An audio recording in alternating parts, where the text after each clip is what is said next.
Presiden Joko Widodo menghadiri Munas pertama relawan pendukung alap-alap Jokowi di area di Colomadu, Karanganyar, Jawa Tengah, Sabtu pagi. Presiden Jokowi ditemani Wakil Presiden terpilih sekaligus putra sulungnya Gibran Rakabuming Raka yang tiba 15 menit kemudian. Namun, Munas yang dihadiri Jokowi dan Gibran berlangsung tertutup. Di hari yang sama, tapi waktu yang berbeda, putra bungsu Presiden Jokowi datang menghadiri Munas relawan alap-alap Jokowi. Kepada ribuan relawan yang hadir, Ketua Umum PSI itu meminta bantuan memenangkan calon gubernur pilihan untuk di Jawa Tengah. Saya minta tolong sekali lagi, bantu saya, bantu PSI untuk bisa memenangkan calon gubernur pilihan kami di Jawa Tengah. Sebelum menghadiri Munas, Kaisang menghadiri peresmian kantor DPD PSI di Boyolali, Jawa Tengah, sekaligus meminta dua calon kepala daerah ikut membantu memenangkan calon gubernur pilihannya. Kedua calon kepala daerah ini bisa memenangkan calon gubernur pilihan saya. Gambarnya sudah banyak, jadi saya kira saya nggak perlu sebut. Depannya L. Nama Ahmad Lutfi memang santer diusung dan menjadi andalan bertarung di Pilgub Jawa Tengah dan jelang 1 bulan masa pendaftaran pilkada, Kapolda Jawa Tengah Irjen Pol Ahmad Lutfi menjadi satu dari 156 perwira tinggi yang dimutasi per tanggal 26 Juli 2024. Di hari yang bersamaan, di peringatan kerusuhan 27 Juli Kuda Tuli di Kota Solo, Jawa Tengah, PDI Perjuangan mengingatkan para kadernya untuk terus berjuang dan tidak melupakan sejarah. Pemilu ya menunjukkan demokrasi kembali sakit lagi, makanya kita pasukannya harus kita siagakan untuk mengantisipasi ada cawe-cawe di pilkada. Bukan sebuah kebetulan bila rangkaian kegiatan Jokowi dan dua putranya di Jawa Tengah bersamaan dengan peringatan Kuda Tuli di DPC PDIP Solo. Atau memang 27 Juli menjadi sinyal dari Jokowi untuk turun gunung jelang pertarungan pilkada di Jawa Tengah yang selama ini menjadi kandang banteng PDI Perjuangan. Tim Liputan Kompas TV.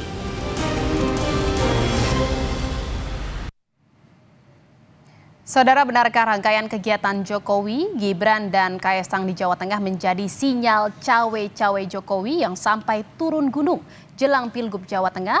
Atau mungkin PDI Perjuangan juga telah siaga menghadapi serangan di kandangnya sendiri? Untuk membahasnya, kita sudah terhubung di Kompas Malam bersama Direktur Eksekutif Parameter Politik Indonesia, Mas Adi Prayitno. Selamat malam, Mas Adi. Apa kabar? Selamat malam, Mbak. Iya, Mas Adi, ini dalam sehari gitu ya, di waktu yang bersamaan Presiden Jokowi dan juga keluarga, ada Mas Gibran dan juga Mas Kaisang ini sama-sama berkegiatan di Jawa Tengah. Anda bacanya seperti apa nih, Mas? Apakah memang ini sudah mulai bermain di Jawa Tengah jelang pilkada November mendatang? Saya kira kalau kita mendengar statementnya dari Kaisang dan elit-elit PSI, tentu pertemuan yang dilakukan secara serentak ini kan sebagai upaya untuk mengonsolidasi dukungan politik supaya mengusung dan memenangkan Irjen Ahmad Lutfi dalam pertandingan Pilgub di Jawa Tengah. Saya kira dengan majunya Ahmad Lutfi sebenarnya ini kan menjadi penebal bahwa Pak Jokowi, kemudian Gibran, Kaisang adalah sosok yang sepertinya ingin menggempur kandang banteng yang saya kira selama beberapa dekade ini memang sudah dikuasai oleh PDIP. Jadi dalam konteks itulah kemudian kalau Pak Jokowi misalnya ketemu dengan relawan, kemudian Kaisang dan Gibran juga bertemu dengan sejumlah elit-elit partai, ini sebagai upaya untuk memperkuat barisan, di mana di masa yang akan datang dalam hitungan bulan tentu saja bahwa untuk pemenangan di wilayah Jawa Tengah tak ada lain dan tak ada bukan untuk memenangkan pertarungan dan mengusung Irjen Ahmad Lutfi untuk dijagokan sebagai calon gubernur di Jawa Tengah. Saya kira di situ memang konteksnya. Yang kedua itu yang menarik karena memang di Jawa Tengah ini bukan hanya soal kandang banteng, tapi ini kan semakin mempertebal bagaimana head to head dan vis a vis antara Jokowi dengan PDIP, antara Jokowi dengan pendukungnya, antara Jokowi dengan para keluarga besarnya kembali akan bertanding ulang di Pilgub di Jawa Tengah yang saya kira kita kenal sebagai basisnya PDIP. Jadi dalam konteks itulah kemudian pertemuan-pertemuan yang dilakukan oleh Pak Jokowi, kemudian Kaisang dan Gibran sebagai upaya untuk memaksimalkan bagaimana mesin politik mereka ini dikapitalisasi untuk memenangkan pertarungan di Pilkada tanggal 27 November di beberapa bulan yang akan datang. Jadi dalam konteks itulah Mbak, menurut saya sangat menarik kita saksikan sebenarnya siapa yang akan dimajukan oleh PDIP untuk menantang Irjen Ahmad Lutfi nantinya di Jawa Tengah. Karena apapun judulnya, PDIP pastinya punya intensi, punya kepentingan supaya basis politik mereka ini tak jatuh ke orang lain. Apalagi misalnya ini bisa dikalahkan oleh orang yang diasosiasikan sebagai orang terdekatnya Pak Jokowi. Jadi ini artinya langkah awal dari Jokowi dan juga keluarga untuk bisa menggempur kandang banteng seperti itu, Mas Adi.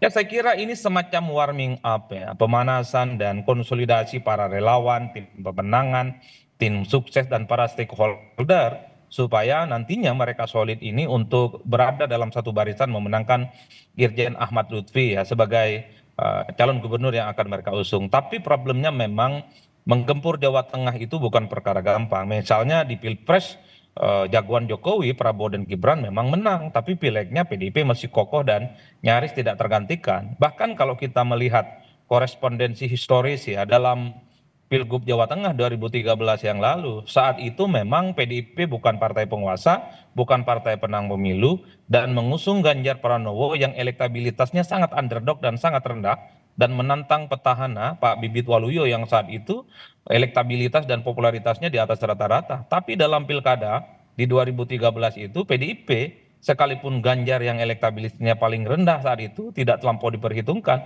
memenangkan pertarungan dalam Pilgub Jawa Tengah. Itu artinya apa? Ada kecenderungan bahwa basis konstituen, militansi, mesin politik PDIP di Jawa Tengah relatif kokoh. Artinya PDIP akan mengusung sosoknya sendiri ya, tidak tertarik dengan Ahmad Lutfi, seperti itu, Mas Adi? Kalau membaca kecenderungan rata-rata secara umum di berbagai tempat ya, dan di berbagai pilkada dan bahkan dalam pilpres, PDIP ini kan merupakan salah satu partai politik yang selalu menominasikan kader terbaik mereka untuk bertanding. Kan sudah mulai muncul nama-nama yang sudah mulai mengerucut. Dulu muncul nama Pacul misalnya, muncul juga nama Hendi, tapi belakangan hampir bisa dipastikan mungkin tinggal nunggu waktu bahwa PDIP akan mengusung Andika Perkasa sebagai calon gubernur yang akan mereka usung. Nah, dalam konteks itulah sepertinya PDIP itu ingin head to head. Kalau kemudian jagoan dari Kim yang direstui dan didoakan oleh Pak Jokowi dan keluarga besarnya itu adalah Irjen Ahmad Lutfi yang memiliki latar belakang kepolisian misalnya, wajar kalau kemudian PDIP ingin mengusung Andika Perkasa yang memiliki latar belakang TNI dan tentara. Jadi itu yang saya sebut head to head dan apis-apis. Tentu di Jawa Tengah ini akan menjadi pilgub yang menurut saya jauh lebih penting, jauh lebih panas ya dibandingkan dengan yang lain, tentu dari tensi politik yang kemudian akan kita saksikan beberapa bulan ke depan. Kalau yang Anda baca ini bagaimana akhirnya peta politik di Pilgub Jawa Tengah, bagaimana akhirnya Jokowi ini bisa menggempur kandang banteng? Ya, kalau kita mau kita sederhanakan sebenarnya, pastinya Jokowi akan mengonsolidasi dan memaksimalkan mesin politiknya yang kemudian dipakai kemarin itu untuk mengempur Jawa Tengah dalam konteks pilpres dan terbukti sukses ya. Sepertinya itu akan diamplifikasi ulang. Cuman memang problemnya adalah ketika pilkada dilaksanakan tanggal 27 November, posisi Jokowi saat itu bukan lagi sebagai presiden, tapi hanya sebagai mantan presiden. Bahkan kalau kita melihat hasil survei Litbang Kompas untuk pengaruh Jokowi di pilkada, ini kan secara perlahan sudah mulai berkurang dan mulai bergeser dan berbagi kepada Pak Prabowo Subianto. Ini yang saya kira menjadi tantangan yang relatif cukup serius.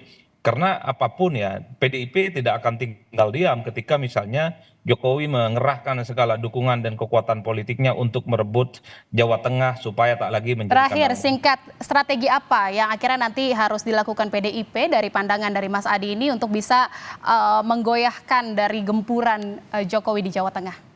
Ya saya kira secara normatif dua hal. Pertama memang kampanye yang sifatnya udara ya di media sosial, melalui billboard, melalui media baliho, termasuk media-media mainstream akan dimaksimalkan oleh PDIP.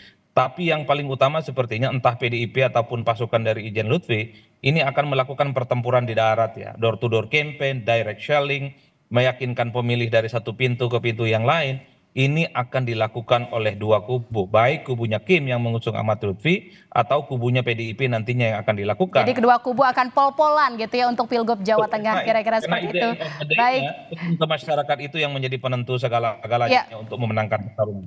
Baik, terima kasih atas sudah bergabung bersama kami di Kompas Malam, Direktur Eksekutif Parameter Politik Indonesia, Mas Adi Prayitno. Selamat malam, salam sehat. Malam, terima kasih Jihan.